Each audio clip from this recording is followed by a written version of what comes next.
Thanks very much. You know, our focus is to get people who are addicted to drugs or alcohol clean and sober. And it just makes the community that much better, and where we live, and to have engaged citizens.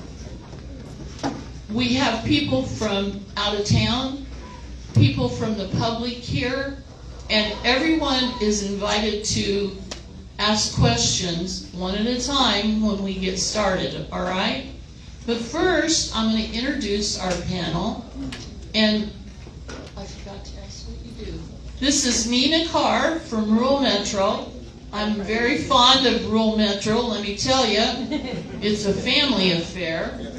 And then we have Raymond Mesa. You got to introduce, we introduced him last night. Barbarita, your last name slips. Coteen, I'm so sorry. And Hilda Porches Rapier.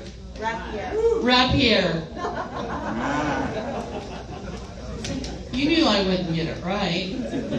So what I'm going to do, I'm going to start out, and I'm going to give each panel person 2 minutes to tell us what they do, and then we're going to pass the mic down. So real quick, Mario, turn the red light on. That means you have 30 seconds to wrap it up if you see it.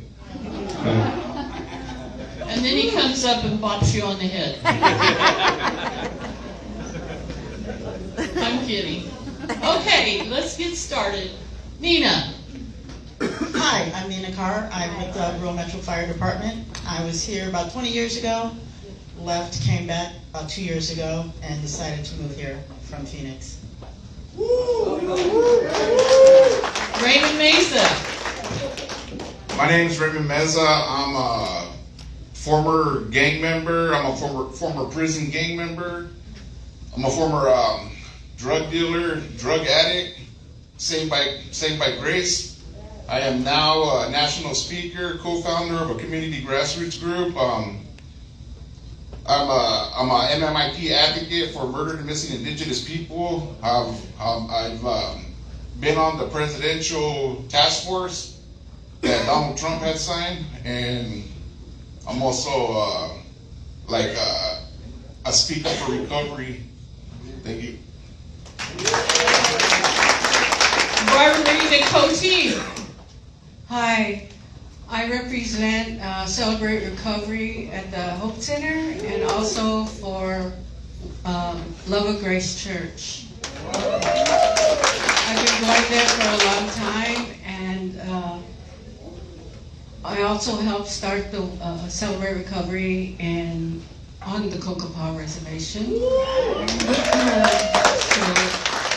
So Celebrate Recovery means a lot to me, and when I see the women that go there and keep on going and representing and helping people with addictions and other addictions in their lives to get rid of them, then it's awesome to see that God's working in their life, and I really I think that's really a blessing to other people. Thank you.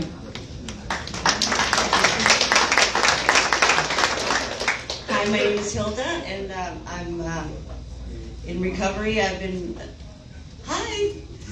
was born and raised here in Yuma. I don't know what to say. This is my first time on the panel, and I love my recovery. I love working with other addicts in recovery, and I love to see the changes in the process of people that come in that first stage, and then the process of seeing them grow and become, the people that we want to become in being clean and sober. I own a business, and God has worked in my life in very miraculous ways, and every now and again I come to the mission and volunteer to do haircuts, and I'm very grateful to be here.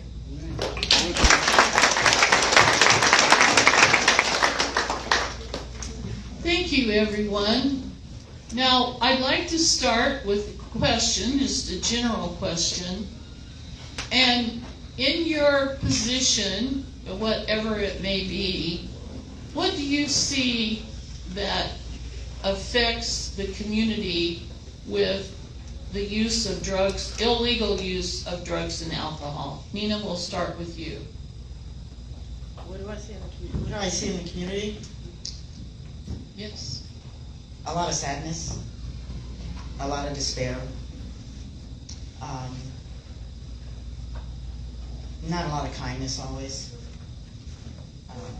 I think we've forgotten how to be kind to each other and how to understand, because we don't know what's going on with the individuals, what put them in those places, how they got there, what their journey is, where they're going. We've gotten so caught up in ourselves that we forget to just take time out and just ask somebody, hey, how are you doing today? Because that one thing can make a difference in a person's day. Because if you don't know what they're going through. Wow. Thank you. Okay, Ray, how about you? What I see is a lot of hopelessness, a lot of brokenness. My wife, my beautiful wife here, is a 20-year detention officer, so she sees people coming in who have absolutely zero, they think their life's not worth anything. People that just, they have no, they don't take value in themselves. They think that, they're convinced that they're worthless. So what I see is a big fight ahead of us, and we've never been in times like this before. I mean, it's like a zombie apocalypse, and we're out here to fight to show everybody that you're worth something. Because the news, they want a perfect victim. They want a doctor who had a job, 3 kids in a house, and that makes the news. But if you're a drug addict and you're promiscuous, you're not worth the time, and you never get the attention you need. So that's the fight that we have is a big fight. So what I see is God speaking to us to go out there to spread hope, to let you know you are worth it. So I see a big fight. That's what, and what I see how it affects the community is that if you don't take worth in yourself, and people who think that life's not worth it, then nothing's valuable. There's nothing sacred in the community anymore. That includes children, property, everything. So that's what I see. Thank you, Raymond. Margarita. What was the question? What? I probably can't remember it now. What do you see in the community because of drugs and alcohol, illegal use of drugs and alcohol, how it affects our community? Okay. I see also a lot of brokenness.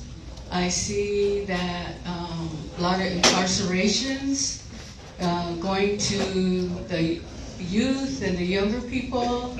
I see a lot of abuse because of drug use to other people, and I think it's very sad too.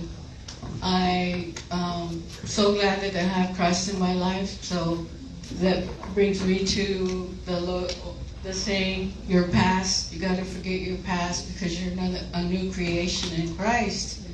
And that's what helps me get over my past, because a lot of times somebody that I knew or know will say something to me, and I was like, well, I don't know who you're talking about. That's the old me. That person don't exist no more. And it gives me a chance to talk about Christ and how Celebrate Recovery has helped me in my addiction and my life. And it proves to me that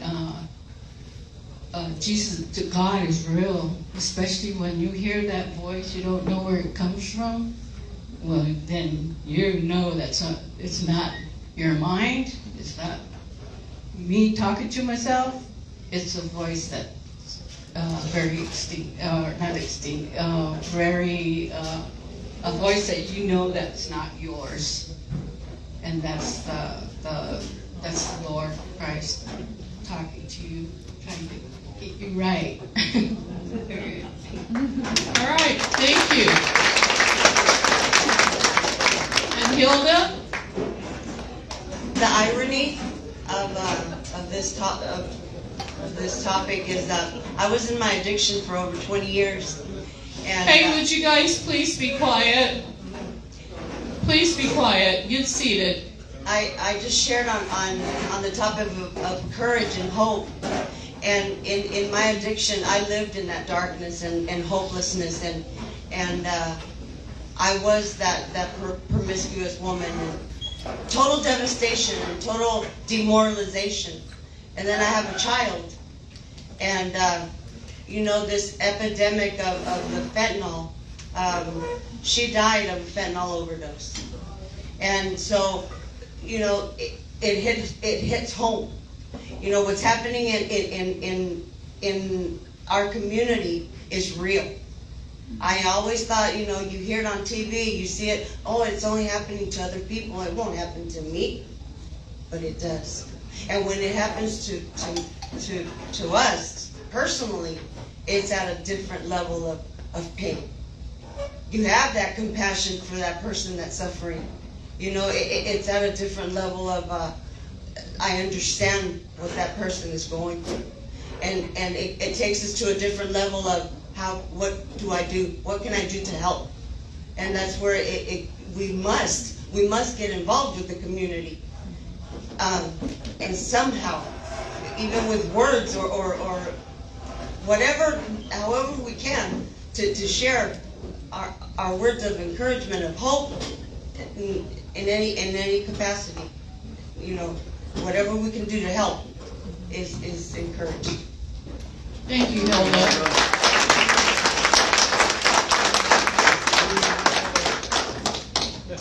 I'm going to open it up for questions. Does someone have a question? Yes, this behind you there. Hold up. My name's Eric. Eric, hold up.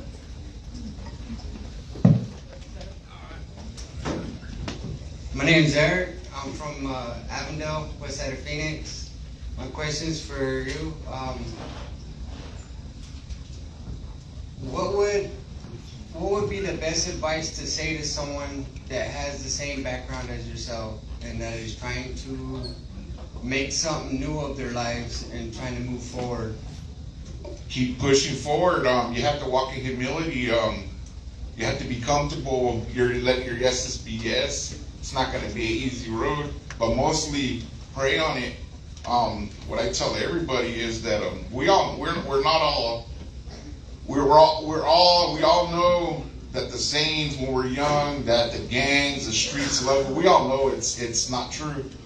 You already know the truth. You just got to act on it, and God's right there, and it's a lonely road. So if you got to get comfortable with yourself and just go forward and realize what's important, and just go forward. Thank you. All right, right here in the white shirt.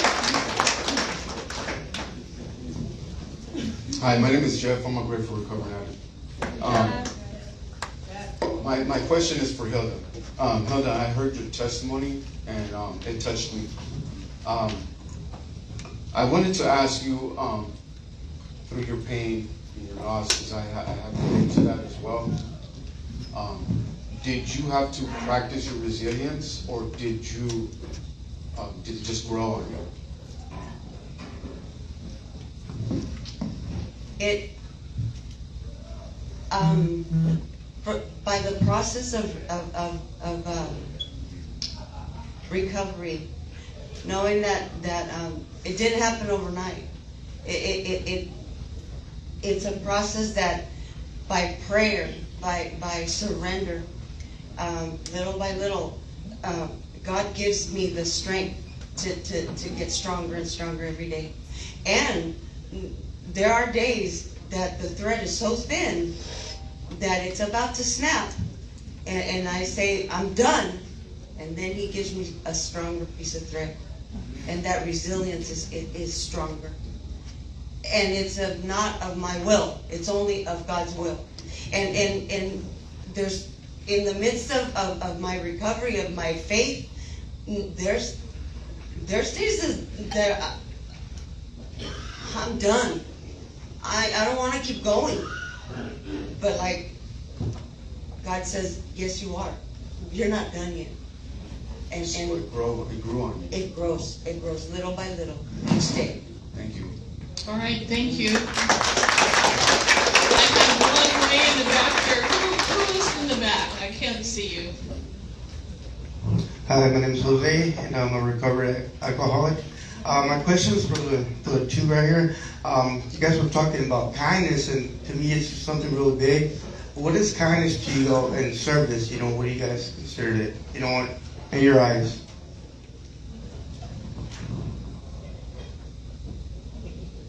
Making someone else's day.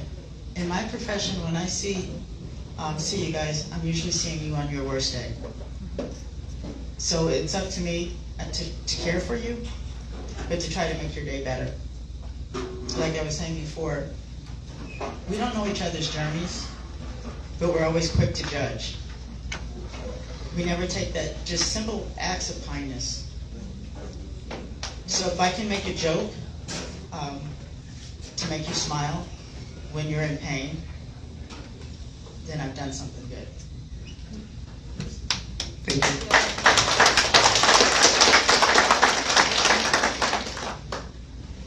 Kindness, like in jail, right? I try to send books in and they won't allow it in because of the staples. My wife will pull the staples out and find ways to get the material in, so you can have it. Ways to help yourself. To me, kindness is like if you ask me for $1, I'm going to give you $1. But why give you $1 when I can buy you a meal and point you to Crossroads mission? You know, just go a little more. If you can help a little more, you know, pointing somebody the right way, it doesn't cost anything. So, you know, sharing like how we all meet each other, networking. If you know a place that could help somebody, just give them push them that way. Thank you, Raymond. Okay, we have a question right here. Did you have a question? I did. Okay, right here. I just wanted. Here, wait, you gotta get the mic. Hi, I'm Christina. I'm adding. I just wanted to ask a question about something positive. Miracles. What's your biggest miracle you've ever seen? All of four of you.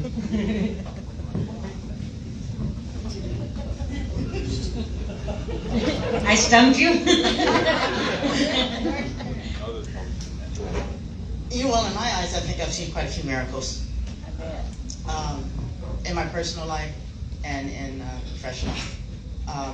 Biggest miracle I would have to say would be my daughter, who didn't think she was ever going to have kids, and God blessed her with 2 baby girls, so she got a double.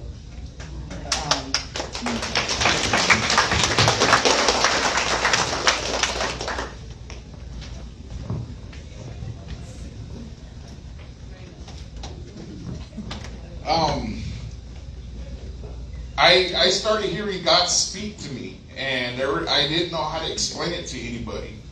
And I got on my knees and I said, Lord, speak to my wife and speak to my little sister, because I want them to hear what I hear. And He spoke to both me and my wife. And that was not only a gift and a miracle, but that this is the Creator. To tell you guys how it started is we were getting ready to go out to Castles and Coasters to take the youth in a church group, and then triangle this way to Crossroads to speak here the very first time. And we didn't know what we were going to do. And that morning at the house, something came on TV and the guy said, "Get out of the boat." And we didn't think nothing of it. We got in the van and one of the youth was with us, and he's like, he pulls his headphones on, he's like, "Hey, can I plug this in and listen to the song?" And it was Brian Trejo. First words out of his mouth is, "Get out of the boat."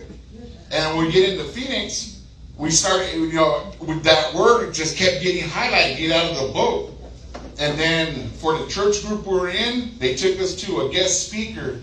And he was this famous guy. The whole stadium was packed. And he gets on stage and he says, I got a message from God for somebody in here. And I looked at her and I told her, if he says get out of the boat, I'm going to drop to my knees. And the first word out of his mouth is, get out of the boat.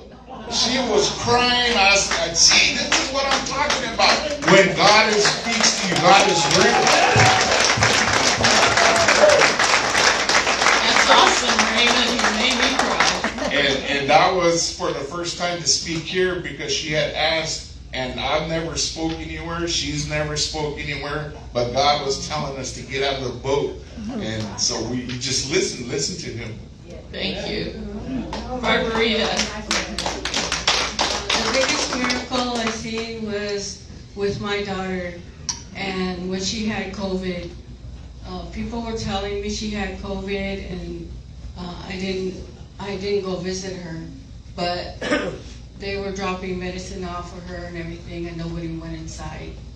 And so I went inside, and when I touched her, she was cold, so I thought she was dead.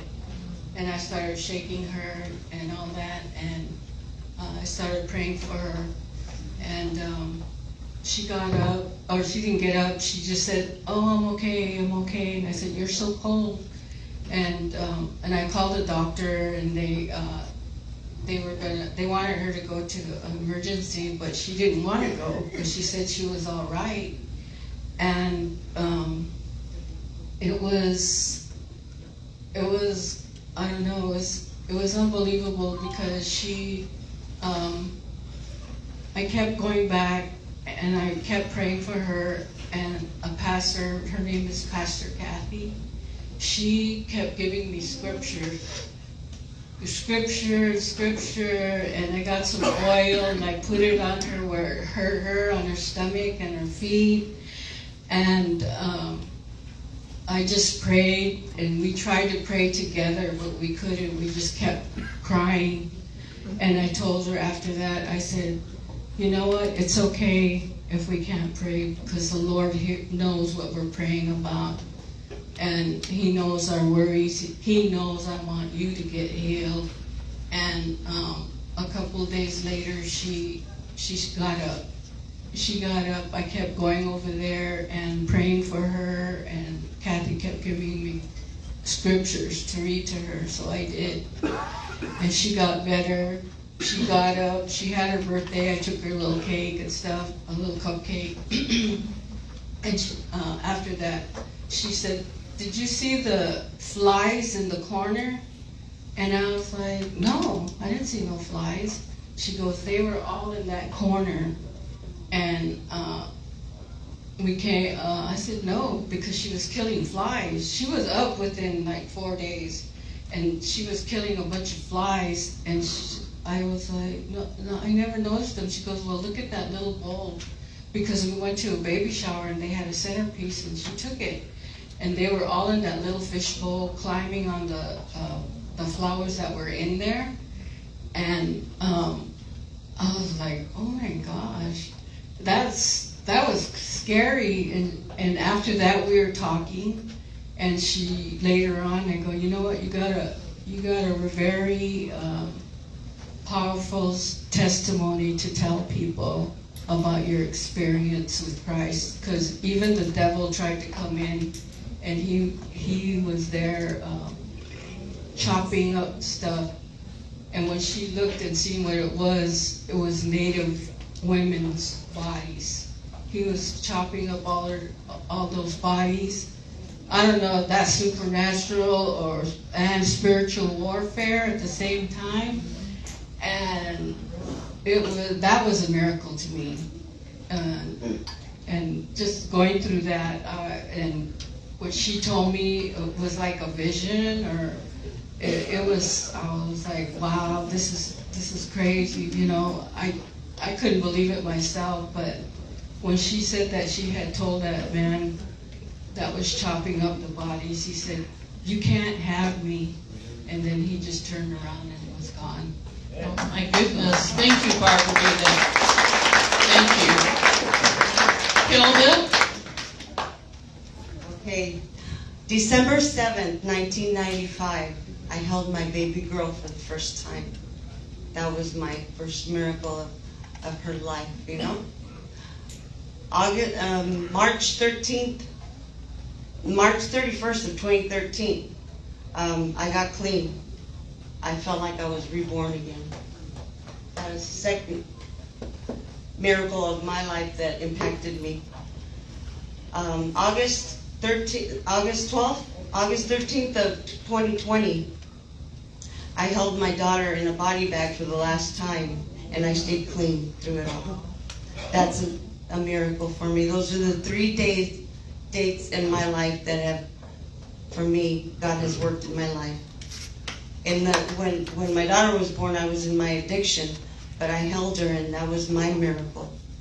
That, you know, in spite of me being dirty, she was my joy, my little clean miracle, you know. And then when she died, I held her, and that to me was, I stayed clean through it all.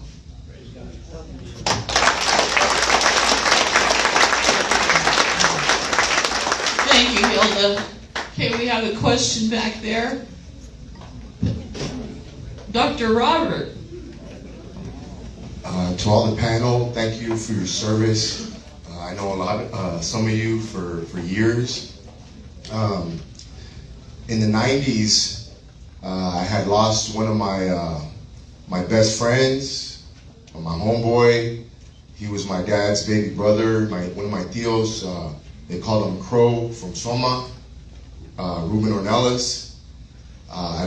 We lost them to the opioid epidemic. And during that time, there wasn't none of this. So a lot of people weren't talking about the heroin or the opioids. It was like something that was there, but nobody talked about. So I dedicated my life to going to the worst places in our country that were battling the opioid overdose epidemic. So what I want to ask you is, just be honest. Is this just a seasonal thing? Are you just doing this for a season? Or is this a lifestyle? Is this something that you're going to go to the grave with? Because it seems like our country and every state and all the local, nobody has a solution for this crazy epidemic that's flooding our country. So from experience, it's going to take people that are literally dedicated day and night, annually, every year, decades. This is not an overnight, this is not a seasonal, this is not a one-year thing, but this is a lifestyle until Jesus returns, because a lot of people are dying. So my question is this just a seasonal thing? Are you going to take off to Florida? Or are you going to be here with these people from San Luis, from the Cocopa, from Soma, from Yuma? Because all these people have been raised here, their tata and their nanas, you know, they're going to be here. But are the advocates going to be here? Is your plan to be here and stay and help these people, or is it just seasonal? Thank you, Robert. We'll start with Nina.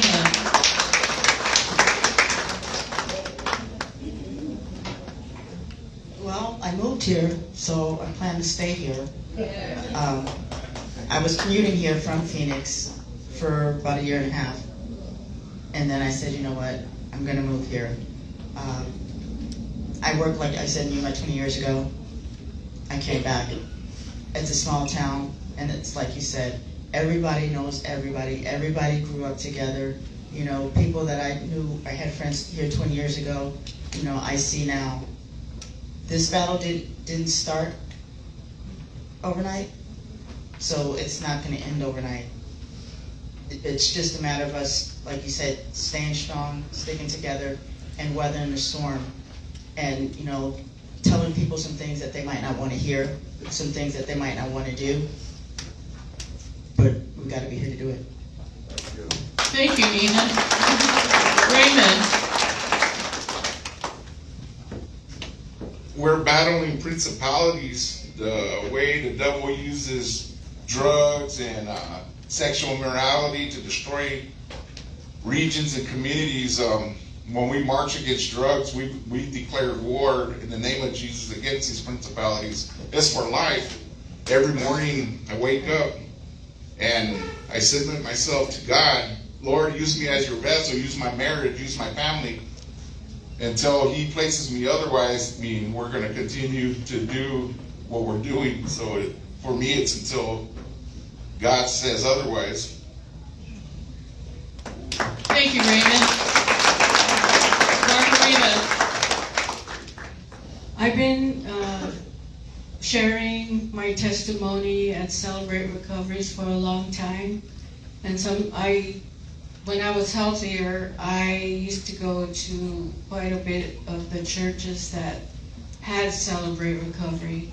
I believe it's important to share it because another person, a woman or a guy, might even get something out of what I'm saying, and that Christ is the only person that took me out of my addiction and that lifestyle that I was living, and that in itself is also an addiction. So that's what I do. I've been coming here 2 years, and I really appreciate, Myra, that I got invited back.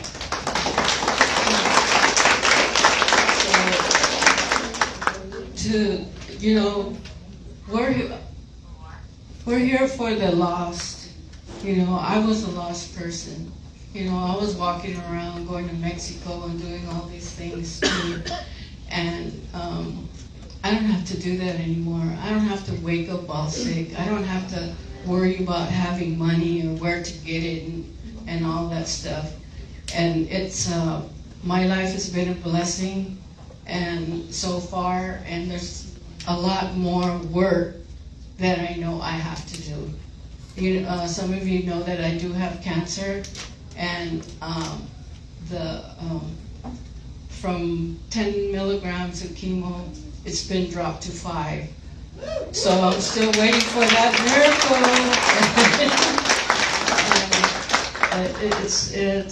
That's why I don't do too much stuff. And but when I start feeling better and everything, that I plan to go back out to these churches and share my testimony still. Margarita, thank you for being here. God bless you. I have to say this right now too, because last year about knocked my socks off. Alex, where are you? Stand up. That's Margarita's son, Alex. All right, Hilda. I just want to say, whoever asked that statement, that was a powerful statement. Puts me in check, and it's like, wow, what is my role in this community?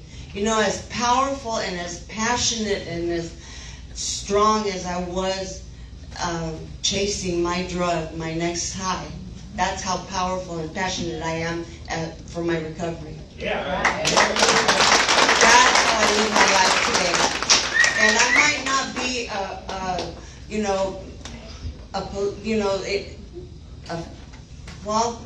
I am an important part of this community. I am. I am not going to minimize my position. Every aspect of my life is important. Amen. And it's not the ego. It's because God works in my life in such a powerful way that I advocate. I used to be embarrassed when I first got clean. I thought, how am I going to share my recovery with my clients? I cut hair. How am I going to say, well, I was an addict, now I'm not. Now I say it with honor. Not the dirtiness, but that God changed me. And now they come to me, Hilda, where can I go? My son, my nephew, my grandson, and I direct them to whatever facility that's my part in this community. So I'm very, very honored to be in recovery, and my passion is, like I used to chase my drug, I chase my recovery on a daily basis by the grace of God. Wow. Great question with some powerful answers. Someone else with a question? Yes, over there. Hi everybody, my name is Stacy and I'm an addict. Hi. I want to thank each and every one of you for coming here, and I want to thank Hilda. We go back 24 years, and I knew her daughter when she was 6 and watching Shrek, and we were hanging out and with my sister that also passed. I just want to thank you for being an inspiration and for being a friend of my sister and myself, and for allowing me to know your daughter. God bless you. You're amazing. Thank you, everybody. Thank you. Someone else with a question. Don't be bashful. And there's no stupid questions. You're not going to get out any earlier. Yes, right here. Hi, my name is Annabelle, and I hear a lot of about addiction and fentanyl. My daughter was addicted to fentanyl for 4 years, and she was recovering. She had a baby. For me, my biggest struggle is mental illness. I'm bipolar, schizoaffective, anxiety, depression, PTSD, and ADHD. How do I become an advocate? How do you become what? I missed. An advocate. An advocate. Okay. Somebody like you in the community who Yes, can help other yes. people with mental illness. All right, we'll start with Nina. Great. The first step is always acknowledging it, right? Yeah. And embracing it. We all have some level of it. Yeah. It runs in my family. Most of my family too.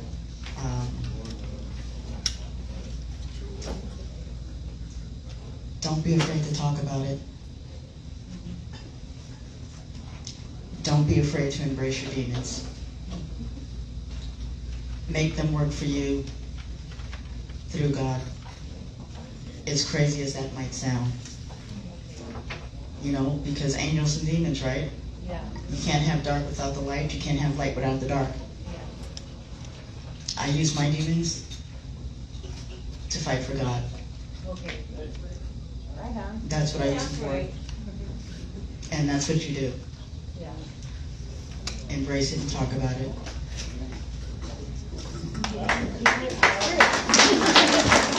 Yeah, I'm in a tough spot up here. I think I'm gonna. I don't know. I might need some tissue here.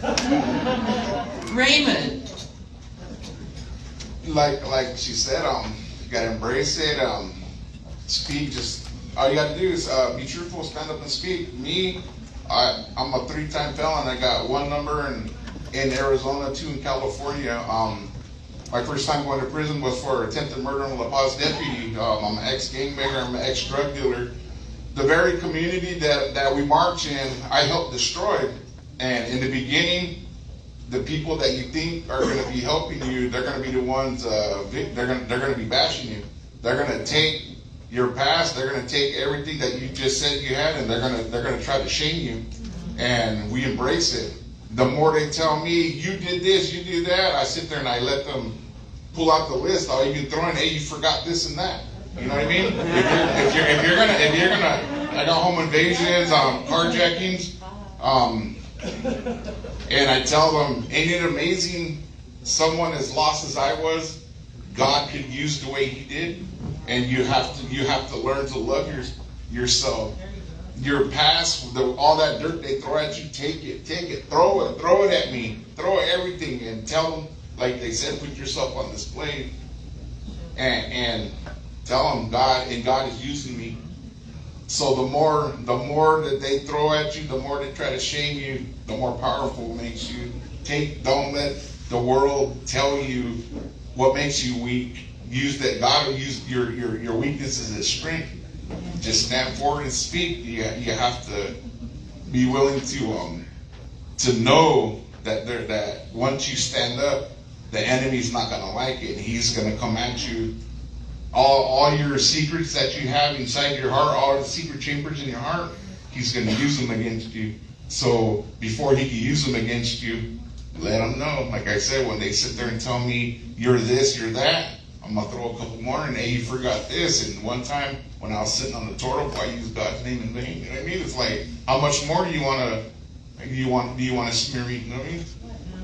So you gotta have that kind of. You just go forward. You know who you are. You know what you want to do, God, and you don't even have to tell God. He can read your heart, your spirit, and just say, "Make a path for me," and you'll be directed to the people that you're supposed to be. Me. Thank you, Raymond. All right, Barbarita. To be an advocate, I think you have to go to the right people. I believe you're in the right place right now, and that you just keep on doing it, searching and keep working on yourself, and you'll find ways that with your mental illness you can deal with it sooner or later. But just keep, like he was saying, keep speaking about it and letting other people know. I don't know if you knew this one lady, her name was Lynn, and she would go, oh man, she just made a mental illness thing so big that was her passion for mental illness. And I believe from doing drugs, you can also make it worse than it was, or even, you have to search for it in your heart, because the Lord does know what you want, but you also have to do your part in your search. And you search your heart too, your own heart, and just get better, and then you can go out and do. I never thought I was going to do stuff like this. I never thought I was going to share my testimony and everything, but I'm doing it, and it's for everybody. We're not different from each other. We have like she was saying, that we all have mental illnesses in one way or another, or whatever it might be. But still, the Lord's going to guide you. Be well and make your path straight. Thank you.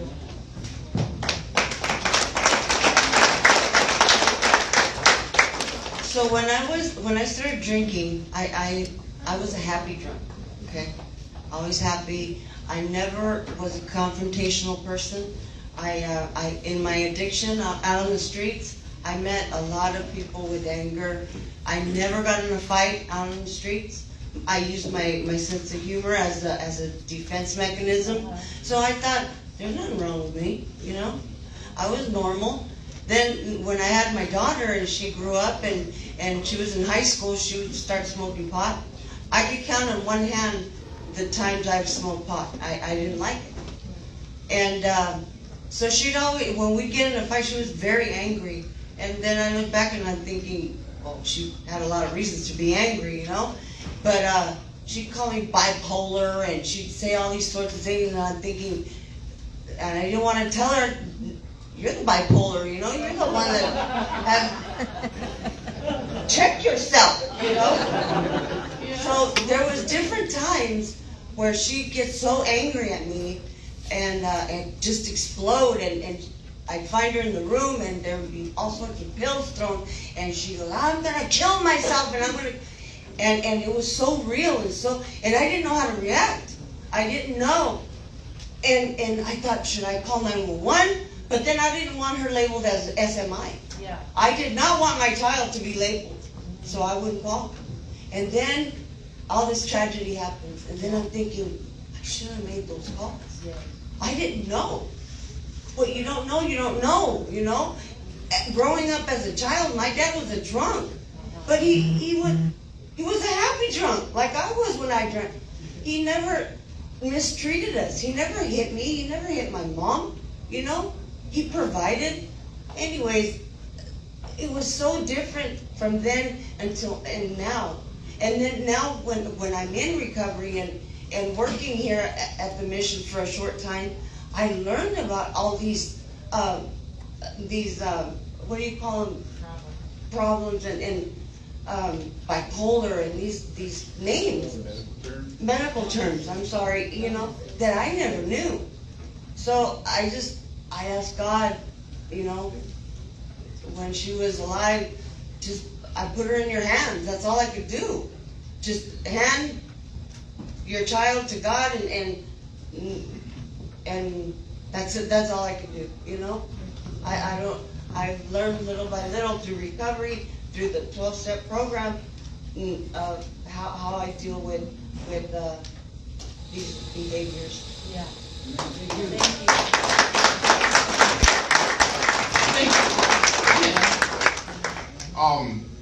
I just want to, because I'm a co-founder of a Crossroads group, or if you're serious about becoming an advocate, or anybody here that wants it, after your program, Myra knows how to get a hold of me.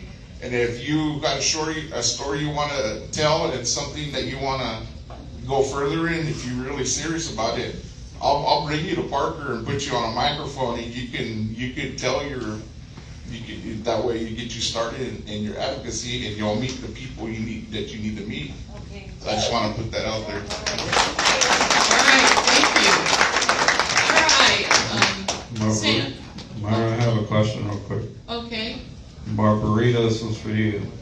I'm gonna put you on the spot.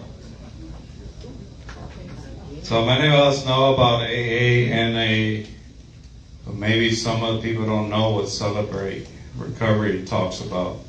Can you elaborate a little bit more? Because it's not just specifically about drugs and alcohol. Can you explain to them what the Celebrate Recovery does? Celebrate Recovery also works with different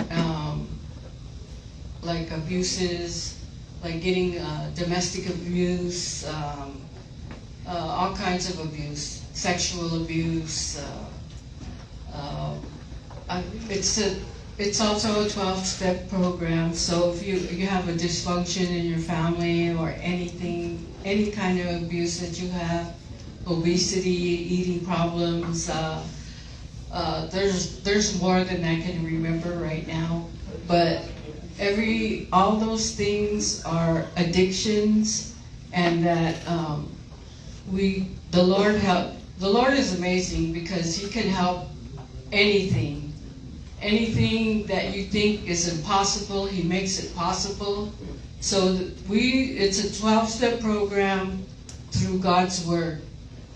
And it works. It worked for me. I first got my start right here at Crossroads, and I've been with Celebrate Recovery for a while, some years, and I can always go back and refer to His Word, which goes with my life. You know, if I have a problem, I have to pray. I always have to seek Him before I do anything. And every time I do, it works out. When things go like that and just happen, nothing gets in the way, then I know that was part of God's plan for me. Yes. And, okay, she wants to say something.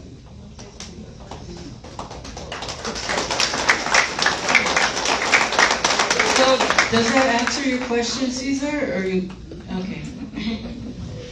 And Celebrate Recovery is a beautiful recovery process. When I got clean, I started with, I would go to NA meetings and AA, and I would go to Gamblers Anonymous and Overeaters Anonymous, because I exploded to almost 300 pounds. And I was, so many years in addiction, I didn't know my place in this world, Where do I fit in this new way of life? And then one of my dearest friends, which later introduced me to Celebrate Recovery, and may she rest in peace, she's no longer with us, Shelly Shook. She was a big impact, a big part of my life. She goes, Hilda, you don't have to go to all those things. You just go. Narcotics Anonymous is all inclusive. But then she also introduced me to Celebrate Recovery. It's what works for you. But there has to be a balance with Jesus Christ and a 12-step program. And some of us need a little bit of both. And that's what I love about recovery. We find our special place, and whatever that place is, the main objective is that we share our recovery with our community, with that suffering addict that's coming into the rooms, with that one that's in pain and that needs that message of hope. Period. How did I get clean? By Jesus Christ coming through me, and this is how I share it with you. Thank you, Hilda. All right, I saw a question here. Sam? Julia?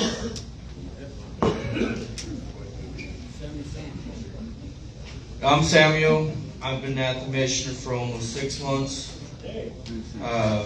I don't have a drug problem, but I heard a lot of people's testimony, and it seems like for most of them, how they recover is through Jesus Christ and a religion. How do you? What advice do you give people who don't have religion? What way can they recover from their addiction?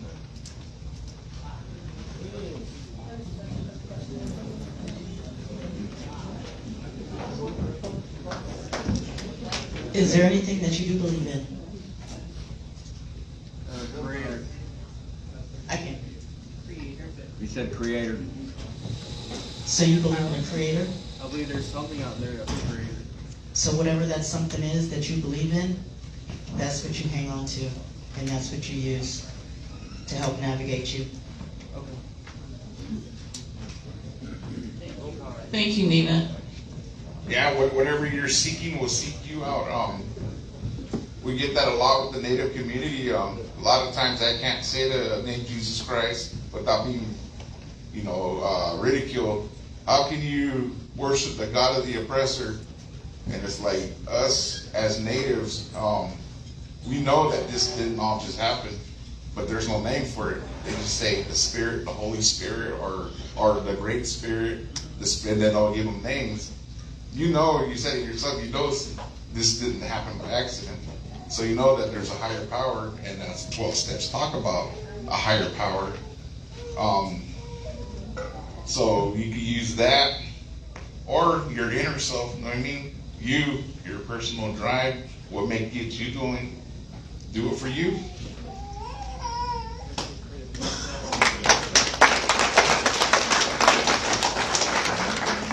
I'm Native too, and I used to say that creator. I wasn't raised traditional or anything like that. So, and when I got in my addiction, I met all kinds of people. So nobody talked about any religion or Christianity or anything like that I know of. But it took me a while to realize that for me, Creator is God. He created everything, everyone on the planet and everywhere else that you can see.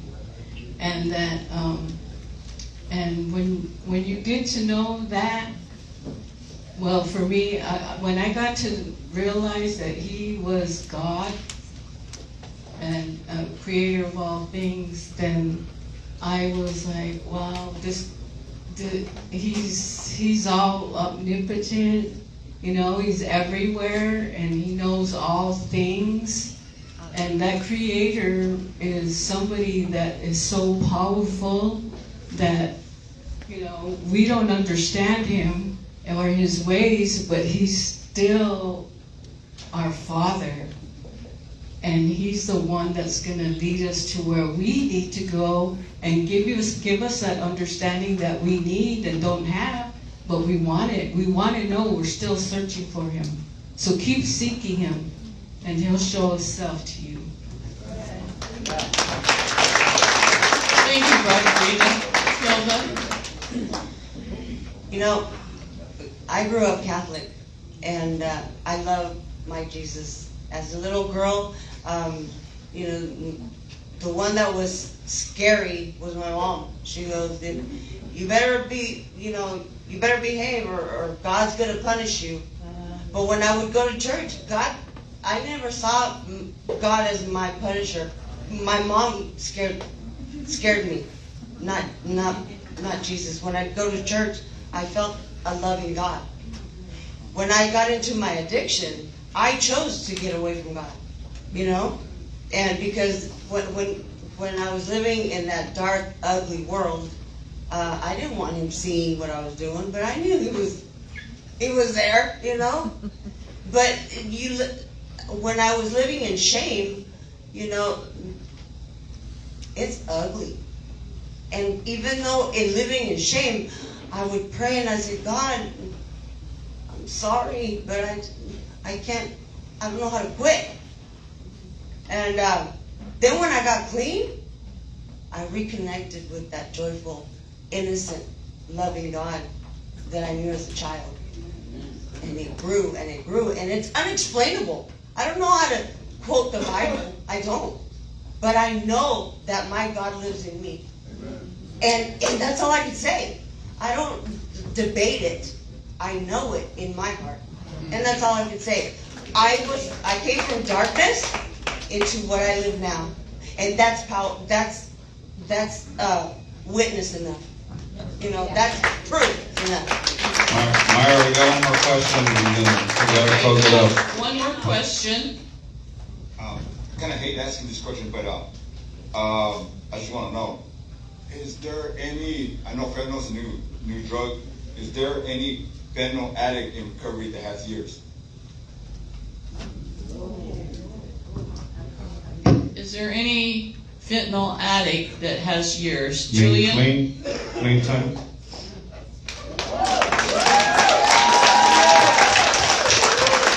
How much time do you have? I have 2.5 years.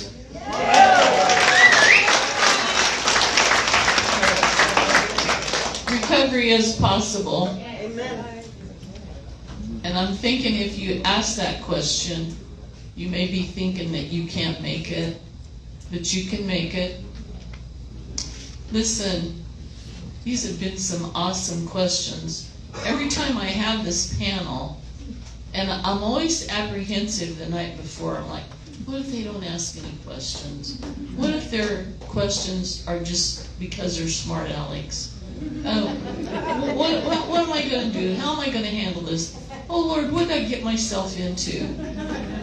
And then you guys pull it off with such powerful questions and such powerful answers.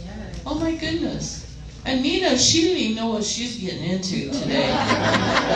She had no idea. She was God sent. Yes, she was. And thank you for being here.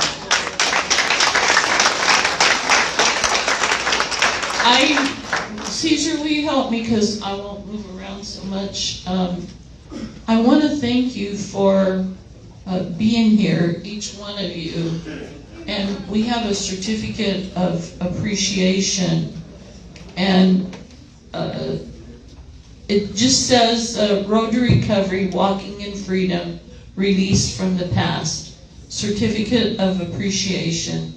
We provide this certificate to Hilda, Barbarita, Raymond, and Nina for participating in the 2024 Road to Recovery and facilitating, in Hilda's case, Narcotics Anonymous. Barbarita, yeah, you clap. Barbarita, Celebrate Recovery.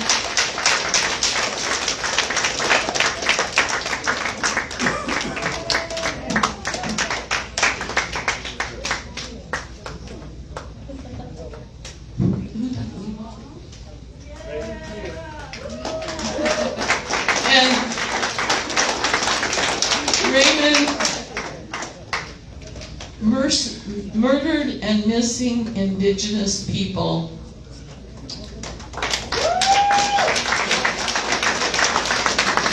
I met Raymond by accident.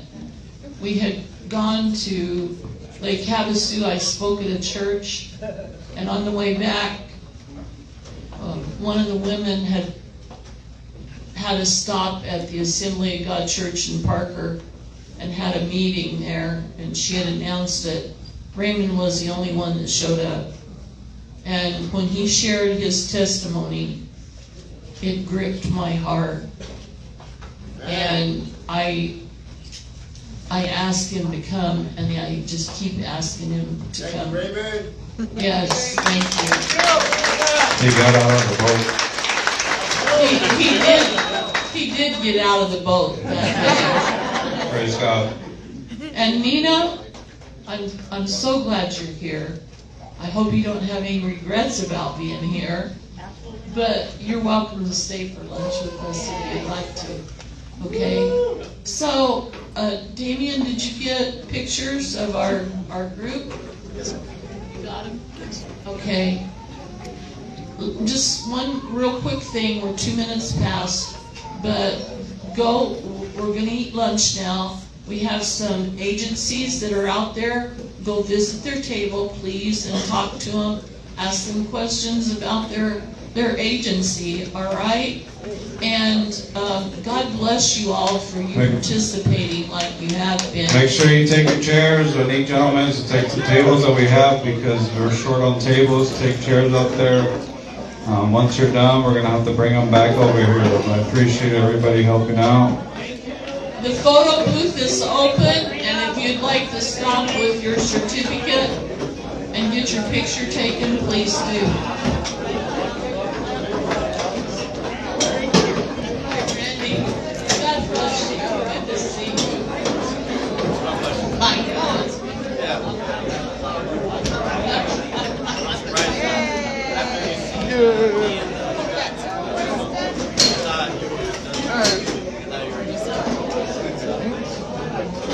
Hey, bro. Yeah. Hey, you got family in Little Mosquito? Yeah. You do, huh? Yeah. I know all your family over there. Huh? I know all your family over there. Oh, yeah. Mosquito, Shibuya, Emiliano. Yeah, Emiliano. Your dad, Raymond. Chemo. El Chemo. Yeah. Yeah. Del Rey. All your primos. My dad's from over there too. Oh, yeah? Yeah. We still have, you know, we too. Yeah, I know, we too. We too, Gerardo. That you were like this, but Yeah. I never thought I'd again. Oh, yeah? It's crazy. Oh, yeah. I'll post it, they'll probably be like, hey. Yeah. The process of representation that he did work for you, that you did make it. And I'll quote you a verse. Two actually. First Peter 2:9. For you are strong. Focus, huh? You are strong. You are special. Why don't you guys back up? Coming out of the rock. To be royal priesthood, meaning royal priesthood. Get it? Check it, bro. Check it. There you go. Hey. Yeah. Nice to meet you. What's your name? Enrique. Yeah. El Güero. It's my Güero. Güero? Yeah. So you're from El Hilo? I was born in California. Actually, I was born in Merced, but my dad's from over there. We lived, we grew up right on the next block. I know all your primos. Oh yeah, I'm from Los Banos. Yeah, I heard about you. Yeah. Years ago, we tell all kinds of stories. Yeah. Yeah, bro. Yeah, it's crazy. Yeah, small world, huh? Yeah. Small world. That's how I was like, could it be him? And I was like, so I sneak in the bathroom and I check my phone and I was like, it is him.